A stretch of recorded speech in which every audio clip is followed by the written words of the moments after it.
മണിപ്പൂരിൽ തുടർച്ചയായി നടക്കുന്ന സംഘർഷങ്ങളുടെ പശ്ചാത്തലത്തിൽ ഇപ്പോൾ മിസോറാം മ്യാൻമാർ അതിർത്തിയിൽ സുരക്ഷ കൂടുതൽ കർശനമാക്കുകയും നിയന്ത്രണങ്ങൾ കടുപ്പിക്കുകയും ചെയ്തിരിക്കുന്നു. ഇതുമൂലം ഇരു രാജ്യങ്ങളിലെയും ഈ അതിർത്തി പ്രദേശങ്ങളിൽ ജീവിക്കുന്നവർ, അതായത് 10 കിലോമീറ്റർ ചുറ്റളവിൽ ജീവിക്കുന്നവർക്ക് ഇനി അങ്ങോട്ടും ഇങ്ങോട്ടും യാത്ര ചെയ്യണമെങ്കിൽ പാസ് നിർബന്ധമാക്കിയിരിക്കുന്നു. 7 ദിവസത്തേക്ക് മാത്രമാണ് പാസ് അനുവദിക്കുന്നത്. ഇവിടെ നമുക്കറിയാം, നമ്മുടെ രാജ്യത്തിൻ്റെ വടക്കിഴക്കൻ അതിർത്തി മ്യാൻമാറുമായി അതിർത്തി പങ്കിടുന്ന ഇടത്ത് കിടക്കുന്ന ജനവിഭാഗങ്ങൾ മിക്കവാറും ഒരേ ഗോത്രത്തിൽപ്പെടുന്നവരും ബന്ധുക്കളുമൊക്കെയാണ്.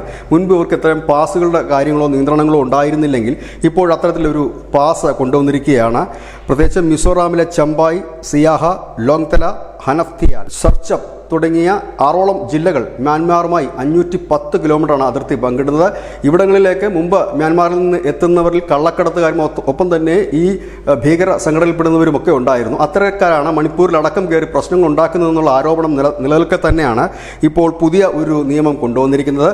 മണിപ്പൂരും മ്യാൻമാറുമായിട്ടുള്ള അതിർത്തി വളരെ നാളുകൾക്ക് മുമ്പ് തന്നെ അടച്ച് പൊട്ടിയിരുന്നു. ഇപ്പോൾ അവർക്കുള്ള ഏക വഴി മിസോറാം വഴിയാണ് ഇപ്പോൾ മ്യാൻമാർ ഉള്ളവർക്ക് ഇന്ത്യയിലേക്ക് കടന്നു വരാൻ കഴിയുന്നത്. അതിനാണ് ഇപ്പോൾ പാസ് ഏർപ്പെടുത്തിയിരിക്കുന്നത്. ഇത് വ്യക്തമായ തെളിവുകൾ ലഭ്യമായാൽ മാത്രമേ പാസ് അനുവദിക്കുകയുള്ളൂ എന്ന് കേന്ദ്രം അറിയിച്ചു കഴിഞ്ഞിരിക്കുന്നു. News desk, news India Malayalam.